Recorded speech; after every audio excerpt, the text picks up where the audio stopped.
and welcome to This Is Austin. Are you ready to speculate wildly about the Pixel 6? I do nothing but speculate wildly on all the content that I create on various platforms, including This Is. So here's the deal. The deal is, there is certainly a Pixel this year. Obviously, no surprise. But there is. But the thing is, they've actually taken a little bit of a different strategy recently, and there's a lot of interesting rumors around what this new Pixel will entail. So just to set the stage, right, if you haven't been closely following the Google Pixel news over the last few years, what we've seen recently is a little bit of a shift, right? Pixels used to be high-end flagships. They used to be fairly expensive phones that were as expensive as a Samsung or an iPhone equivalent.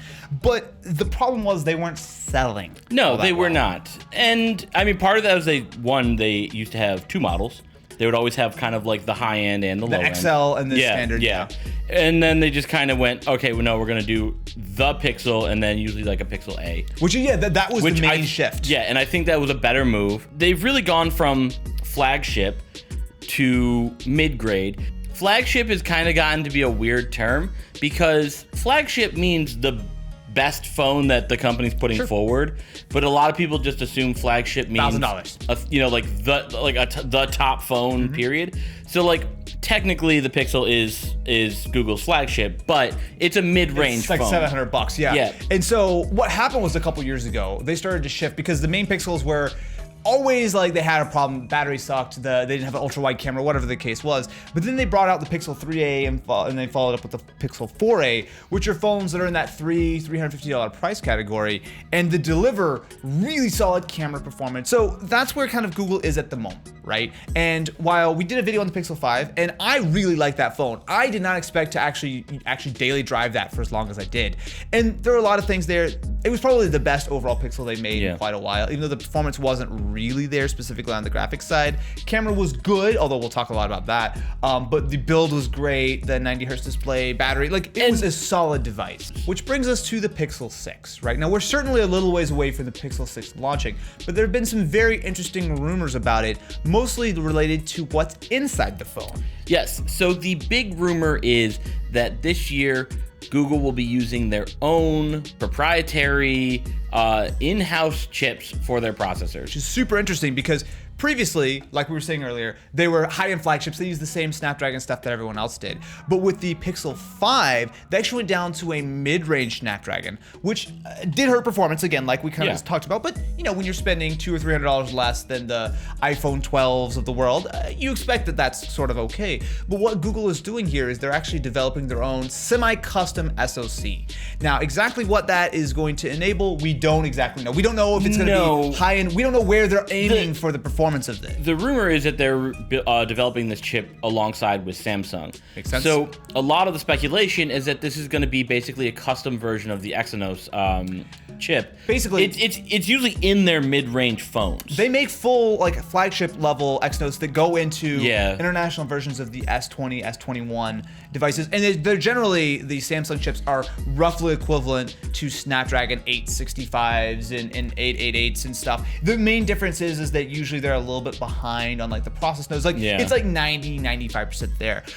There's a lot of interesting stuff there. Now it might seem weird that Samsung are making chips for the Pixel, but the thing is, there are only really two different places you can make chips: Samsung and TSMC, right? There's not exactly a lot of companies who are actually physically making the chips, because you have to remember that there's the design process and there's the actual just manufacturing, and those are decoupled.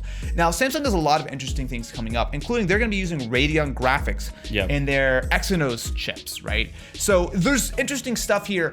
I'm pretty skeptical of how tightly Samsung is going to be involved in this. I would be surprised if Google are doing the design and just saying, hey, Samsung, just make this thing that we've designed, which is a very different thing than Samsung and Google actually having a close collaboration. Because that, I mean, let's pretend they did have a close collaboration. Which is totally possible. It just seems weird. So the one thing that we're going to get with Google doing this is they're going to have an edge with Android by... They're going to be able to make Android probably 12 at this point, be able to utilize their custom chip the same way that Apple has it utilizing their chips. So having first-party, integration like that is huge. Well, and there's also other elements where, if you think of this from the Google perspective, why can't they take this chip and put it into Chromebooks, right? Stuff like that. Put it into Android TVs, put it into whatever they want, right? There's a lot of implications with that. But But where it gets a little interesting, if they do end up working very closely with Samsung, well, now Samsung, they have an advantage over all the other Android manufacturers as well. Potentially. If they're making the chip that is optimized for the software, they're the only company that does that. No, besides Google. There's a huge grain of salt to all of this. Yeah, which we don't know. It does seem pretty likely that there will be a custom Google chip inside the Pixel this year. If we take a step back from this, right, the Pixel 5 might have a performance advantage, but what I don't think the Pixel 5 will have this year is an inflated price tag. Now, we actually, before shooting this video, we had a real argument about this. Yes. We had different opinions on where they're going. My opinion, which is of course the correct one, unlike Mr. Matt over here, is that I'm just gonna say I have the better track record of things coming true. So. That actually is true.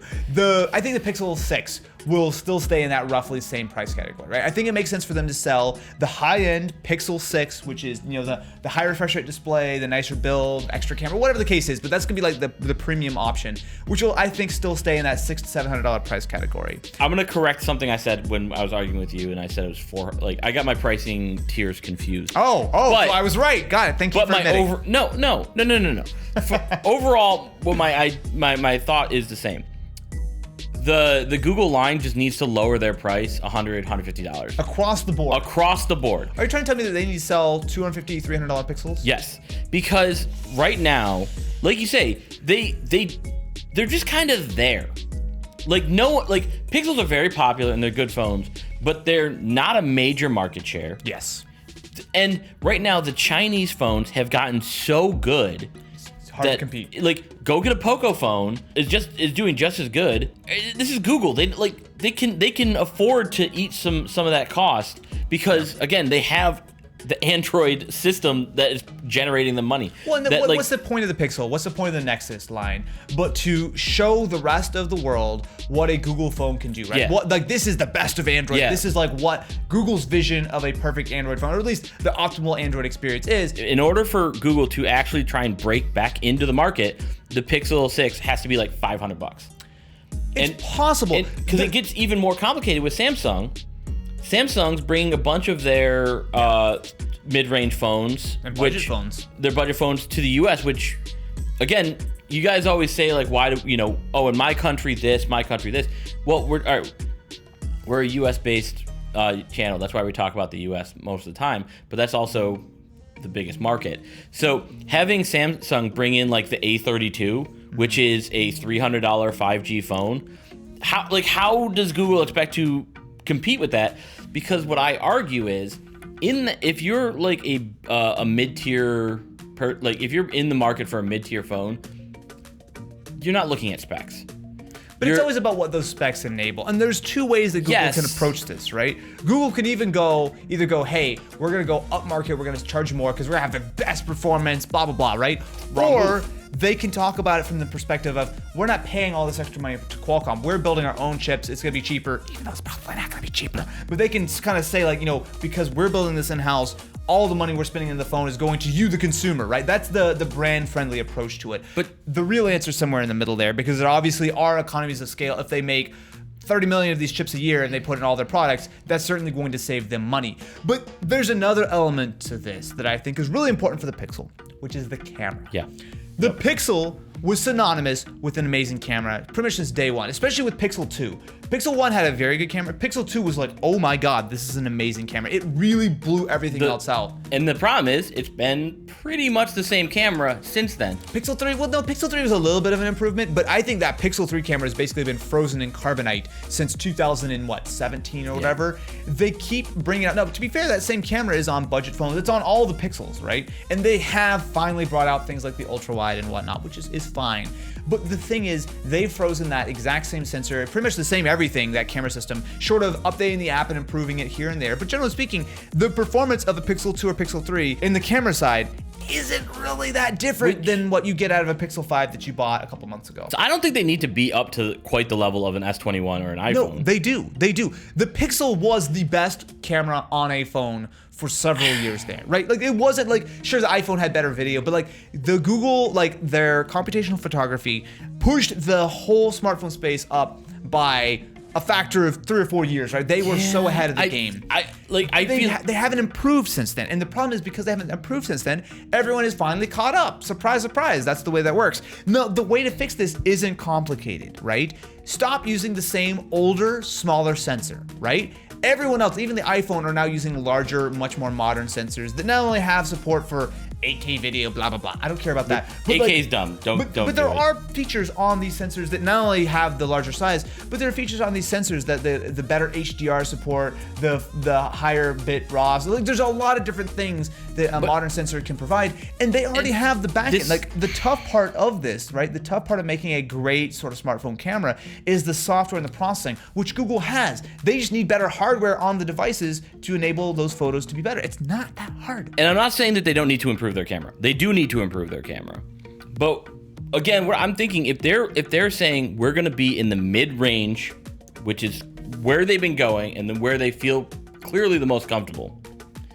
Again, do you think that the average consumer cares about HDR, about 8K? I don't think they do. No, I think the people who want to buy that at a phone like that want the phone that's going to give them the best Instagram photo of their food when they go to dinner. It's going to give them the best photo of their kid when they take a photo of that.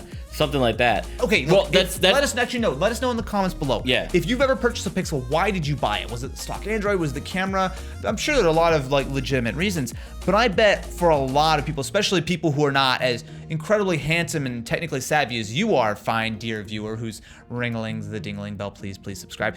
You probably made that decision for slightly different reasons than an average person who just, like you said, wants to just take a better photo. And there's nothing wrong with that. If I can say that I bought a Pixel, oh, what, that Google phone? Yeah, the phone that has the best camera ever. I want one of those too. What I'm afraid will happen is they're in this budget range. Yeah. And then they go and get the budget 108 megapixel sensors that some of the Chinese phone uses, where people look and say, "Oh, 108 megapixel, that's a great camera." You think they're gonna go for the marketing aspect, not the quality. That's what I'm afraid that they would do. Possible. Because look, not all sensors are I will gladly take a 12 megapixel sensor that is well made versus 108 megapixel that is just whatever, which is often the case with some of the budget Chinese phones. We'll try to compare two cars that maybe have a similar engine but are different otherwise. There are a lot of other things that are there. I will agree though, megapixels don't mean anything. I'm sorry, MKBHD, for your 8K videos, but the amount of megapixels in that camera is not what makes that video good. It's not what makes that quality good. There are other things that are important, right? So yes, I agree. We don't need 108 megapixels, but I do think that those are a couple of the key areas the Pixel 6 should improve on. One, which is the chip, which I think is pretty much a dead sort of gimme. It seems very clear that they're working on that.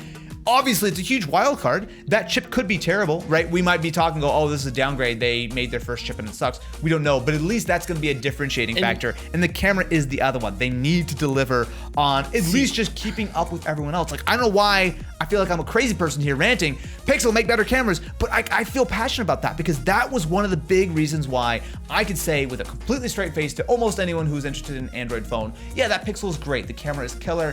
Yeah, it might have a bad battery or there's a couple of random things here, but the overall experience is good because of some excellent features. If you're not standing out in the smartphone space right now, you're gonna get swallowed up just like LG has. And I think Google, they can put as much money as they want behind it. They can make Pixels forever. It can be a losing proposition forever. That's fine. But if you want to actually have market share, and if you want to have a successful product in the year 2021 and beyond, you need to have some standout features. You can't just make a generic Telum 5000 phone and have it be successful. And I'm not saying that Google is there, and I'm certainly not saying that that is where they're going, but I think every manufacturer, and Google probably most specifically, needs to keep that in the back of their head, because if you're not innovating, if you're not keeping up this amazing feature of the camera or whatever the case is, you're gonna get swallowed up by everyone, you're gonna fall into generic town, and you're gonna go out of business. That was aggressive and probably a little bit of a hyperbole, but let us know what you think about the Pixel 6 in the comments below. Let us know, of course, if you've actually ever bought a Pixel, why you did that. I'm super curious because I feel like people have very different answers to that question. Yes, they probably do.